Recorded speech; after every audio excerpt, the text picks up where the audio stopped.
Hi friends, this is సహజ. ఇప్పుడు మీరు వింటున్నారు చేరువై దూరం ఎలా ఎపిసోడ్ 26.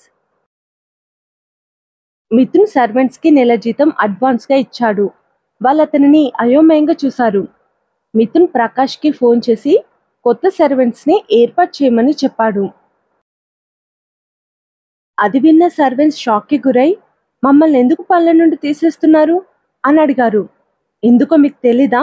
మీ కళ్ళ ముందే ఒక ఆడపిల్లని టార్చర్ చేస్తున్నా ఉద్యోగం పోతుందని ఊరుకున్న స్వార్థపరులు నా దగ్గర పని చేయడానికి వీల్లేదు అని కోపంగా అన్నాడు మిథున్.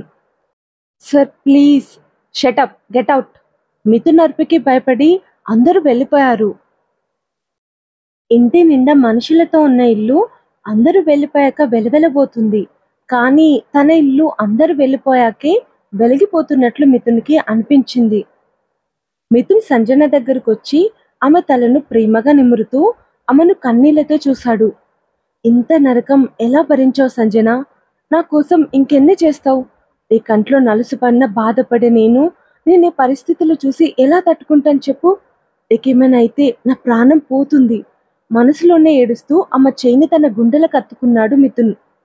ఇంకా షాక్ కొట్టేంత వేడిగాని ఉండేసరికి సంజన నుదుటిని స్పర్శించి ఆమె జ్వరాన్ని చెక్ చేశాడు మిథున్.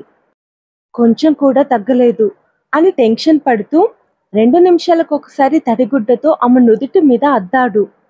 అలా 2 గంటల పాటు చేశాక జ్వరం కొంచెం తగ్గడంతో మిథున్ హాయిగా ఊపిరి పీల్చుకున్నాడు. పని అలసటతో అతనికి నిద్ర ముంచుకొస్తుంది. అప్పటి వరకు కష్టంగా కంట్రోల్ చేసుకున్నా ఇప్పుడు కంట్రోల్ చేసుకోలేకపోతున్నాడు. అతని ప్రమేయం లేకుండానే అతని కళ్ళు మూతపడ్డాయి. కుర్చీలో కూర్చొని నిద్రపోయాడు మిథున్. 3 గంటలకు సంజన మెల్లిగా కదిలింది. ఆ కదలికలు మిథున్ మనసుకు చేరి ఉలిక్కిపడి కళ్ళు తెరిచాడు. కళ్ళు మూసుకుని అటు ఇటు కదులుతున్న సంజనను చూసి కంగారుగా ఆమె నుదుటి మీద చేయి పెట్టి చూశాడు. జ్వరం తగ్గిపోయింది. మిథున్ స్పర్శకి సంజన కళ్ళు తెరిచి లేవబోతుంటే మిథున్ అమ్మని మెల్లిగా బెడ్ కానించి కూర్చోబెట్టాడు. సంజన చుట్టూ చూస్తూ నేను ఇక్కడున్నానేంటి అని అడిగింది అయోమయంగా. ఇప్పుడు ఎలా ఉంది? ఫైన్, ఒక 5 minutes, నేను ఇప్పుడే వస్తాను అన్నాడు మిథున్. అంటూ తల ఊపింది సంజన. 5 నిమిషాల్లో మిథున్ సూప్ బౌల్తో వచ్చి ఆమె పక్కన కూర్చొని స్పూన్తో సూప్ని ఆమెకు తినిపించబోతుంటే సంజన షాకింగ్గా చూసింది. ఇదే మొదటిసారి మిథున్ ఆమెకి తినిపించడం. ప్లీజ్ తిను అన్నాడు మిథున్. సంజన నోరు తెరిచింది. మొదటిసారి సంజనకి తినిపిస్తుంటే మిథున్కి చెప్పలేనంత సంతోషంగా అనిపించింది. మిథున్ తనకు తినిపిస్తుంటే సంజన కళ్ళల్లో నీళ్లు తిరిగాయి. అతని తల్లి తర్వాత ఆమెకి ఇంకెవరు తినిపించలేదు. అందుకే మిథున్ తినిపిస్తుంటే ఆమె ఎమోషనల్ అయింది. సంజన కళ్ళల్లో కన్నీళ్ళని చూసిన మిథున్ కంగారు పడ్డాడు. స్పైసీగా ఉందా? నేను చప్పగా చేశాను, అలా ఇలా కారమైంది? టెన్షన్గా సూప్ని చూస్తున్న మిథున్ని చూసి సంజన పెదవులు అందంగా నవ్వాయి. మిథున్ మైమర్చిపోయి ఆమెనే చూస్తుండిపోయాడు. ఇక చాలు అన్న సంజన మాట అతనికి చేరి మైమర్పు నుండి బయటకు వస్తూ ఇంకొంచెం ప్లీజ్ అంటూ సూప్ మొత్తం ఆమెకి తినిపించేశాడు. ఏమైనా ప్రాబ్లం ఉంటే నాకు చెప్పు Sanjana, headache, body pains etcetera అని అడిగాడు మిథున్. అవిప్పుడు లేవు, నా భయం ఓకే. ఇంతకీ నేను ఇక్కడికి ఎలా వచ్చాను అని అడిగింది సంజన.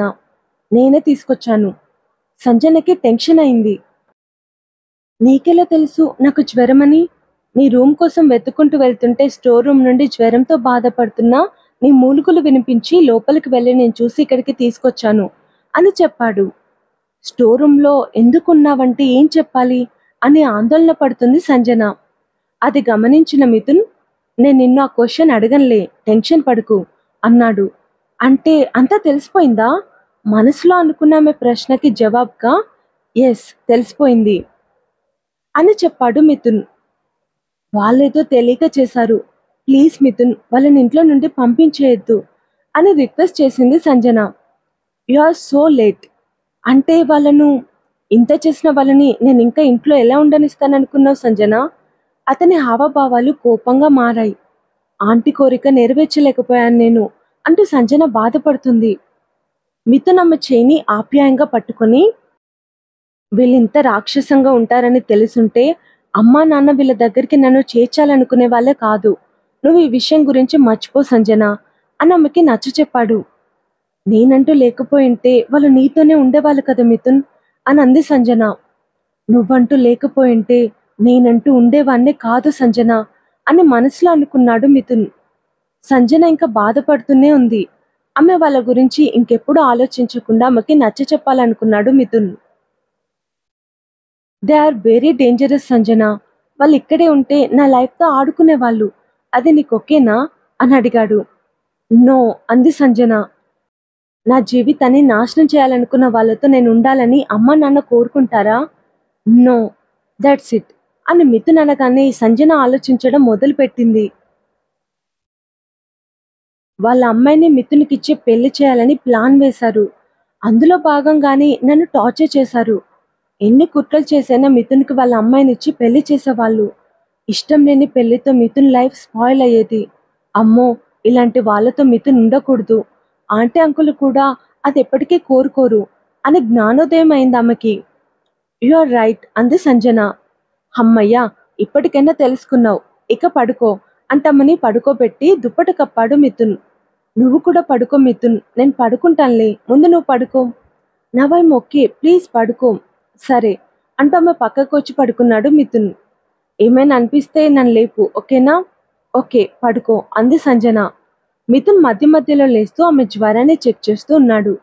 ఉదయానికి ఆమె జ్వరం పూర్తిగా తగ్గిపోయింది. నిద్రలో పక్కన చేయి వేసిన మిథున్కి పరుపు మెత్తగా తగలడంతో చేయిని తడుముతూ సంజన లేదని అర్థమై వెంటనే లేచి చూశాడు. జ్వరంలో ఎక్కడికి వెళ్ళింది అని కంగారు పడుతూ వాష్రూమ్ దగ్గరికి వెళ్ళి సంజన అని పిలిచాడు. రెస్పాన్స్ రాకపోవడంతో వాష్రూమ్లో లేదని గబగబా కిందికొచ్చి నేరుగా కిచెన్లోకి వెళ్ళాడు. అక్కడ ఆమె లేకపోవడంతో బయటకొచ్చి చూశాడు.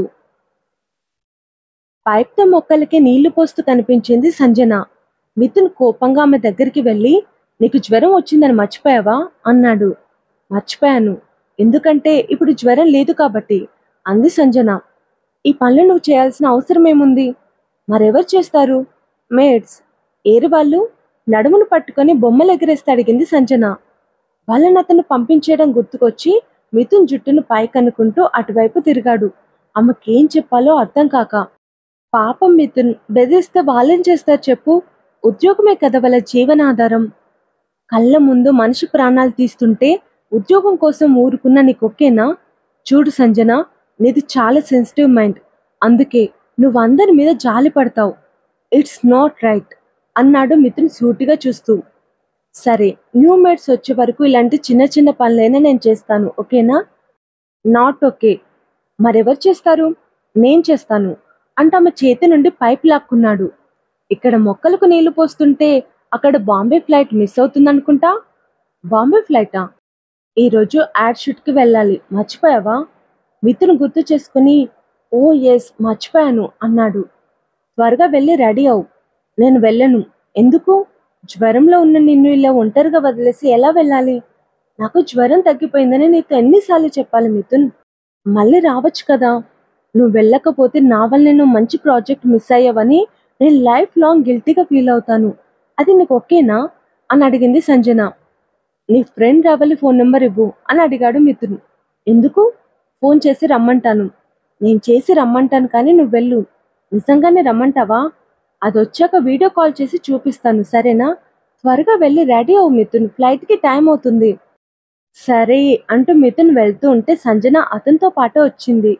మిథున్ స్నానం చేస్తుండగా సంజన రవలికి ఫోన్ చేసి ఫోన్ స్పీకర్లో పెట్టి ఆమెతో మాట్లాడుతూ అతని లగేజ్ ప్యాక్ చేస్తుంది. మాటల మధ్యలో, నీ పెళ్ళెప్పుడే అని అడిగింది రవలి. సరిగ్గా అప్పుడే మిథున్ టవల్తో తల రుద్దుకుంటూ వచ్చాడు. అది గమనించిన సంజన, మిథున్ నన్ను ఎప్పుడు పెళ్లి చేసుకుంటే అప్పుడే నా పెళ్లి అని చెప్పింది.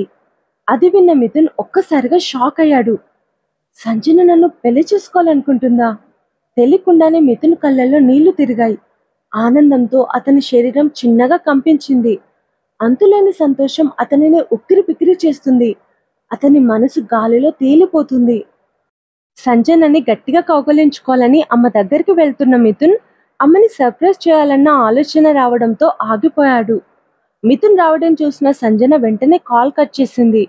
మిథున్ ఏం విననట్లుగా తన డ్రెస్ కోసం చూస్తుండటంతో అతనేం వినలేదు అనుకుంది సంజన. రవల్కి ఫోన్ చేసావా? ఏం తెలియనట్లుగా అడిగాడు మిథున్. ఆ ప్రశ్నతో అతనేం వినలేదని కన్ఫర్మ్ అయి సంజన ఊపిరి పీల్చుకుంది. చేశాను, కాసేపట్లో వస్తానంది. మిథున్ రెడీ అయి నేను రేపు వచ్చేస్తాను, ఏం ప్రాబ్లం ఉన్నా నాకు ఫోన్ చేయి, ఓకేనా, బాయ్ అని చెప్పి వెళ్ళిపోయాడు. మిథున్ బాంబేలో యాడ్ ఫినిష్ చేసుకుని షాపింగ్కి వెళ్ళి సంజన కోసం పెళ్లి చీరలు, నగలు, అతని కోసం పెళ్లి బట్టలు తీసుకున్నాడు. హైదరాబాద్ రాగానే నేరుగా పంతుల దగ్గరికి వెళ్ళి సంజనతో తన పెళ్లికి ముహూర్తాలు పెట్టించి వెడ్డింగ్ కార్డ్ సెలెక్ట్ చేసి ప్రింట్ చేయమని చెప్పి ఇంటికి వెళ్ళిపోయాడు మిథున్. మిథున్ సంజనతో పెళ్లి కోసం వెడ్డింగ్ కార్డు కూడా ప్రింట్ చేశాడు. మరెందుకు సంజనని ఇంట్లో నుండి గెంటేయాలనుకుంటాడు? అసలు ఏం జరగబోతుందో ముందు ముందు తెలుసుకుందాం. ఈ ఎపిసోడ్ కనుక మీకు నచ్చితే లైక్ చేయండి, కామెంట్ చేయడం మాత్రం మర్చిపోకండి. నెక్స్ట్ స్టోరీలో కలుద్దాం. Thank you, bye, see you.